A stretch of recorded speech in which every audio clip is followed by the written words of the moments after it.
sweet potatoes can be considered a superfood, one of the healthiest vegetables on the planet, and one day perhaps even off the planet, as NASA has chosen it for space missions. One of the healthiest and cheapest. The study aimed to identify which vegetables provided the most nutrients per dollar. If you look at a graph of affordability versus nutrition, you can see that the healthiest foods, like dark green leafy vegetables, may also be among the cheapest, and the highest nutrient-rich food scores per dollar were obtained for sweet potatoes. They're not just packed with nutrition, but may have special cancer-fighting properties. In 1931, a unique protein was discovered in sweet potatoes. Later renamed, 80% of the protein in sweet potatoes is a type of protease inhibitor with potential anti-cancer effects.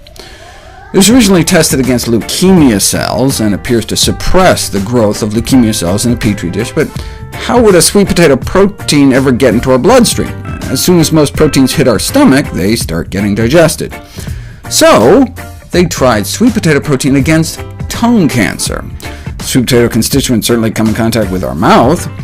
Tongue cancer is often treated with chemo. However, most of the chemo drugs for tongue cancer have great aversive side effects, so it is indispensable for us to find other therapeutic strategies.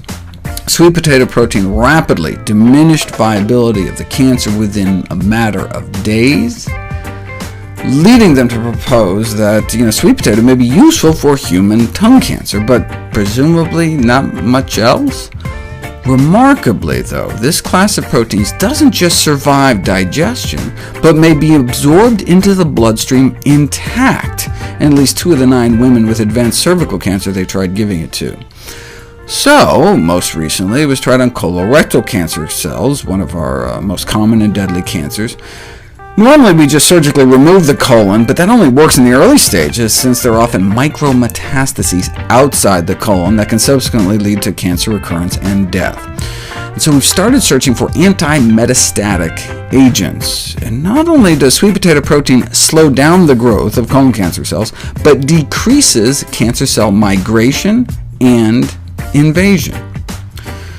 Though sweet potato consumption has been associated with lower gallbladder cancer rates, it's never been directly put to the test. But what's the downside?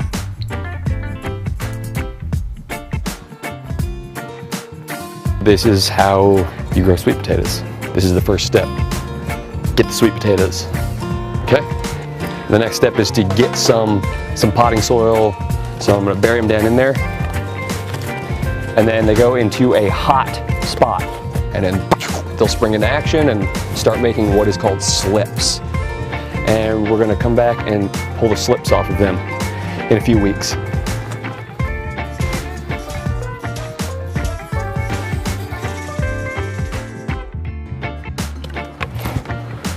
These ones look ready.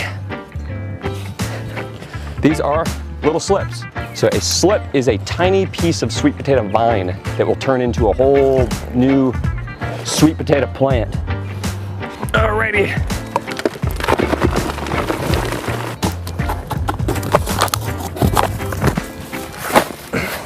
This is what we're gonna grow the sweet potatoes in a box of wood chips. Let's get this little freak down in there. Let's give it some water here. Very important that you give them a lot of water for like the first month. Put a little jar over it, and that's continuing that greenhouse effect, because you want to keep it hot. And then come the fall, you just knock the box over, if it's not already rotten by that point, and you pick up the sweet potatoes. You don't have to dig. It's pretty cool.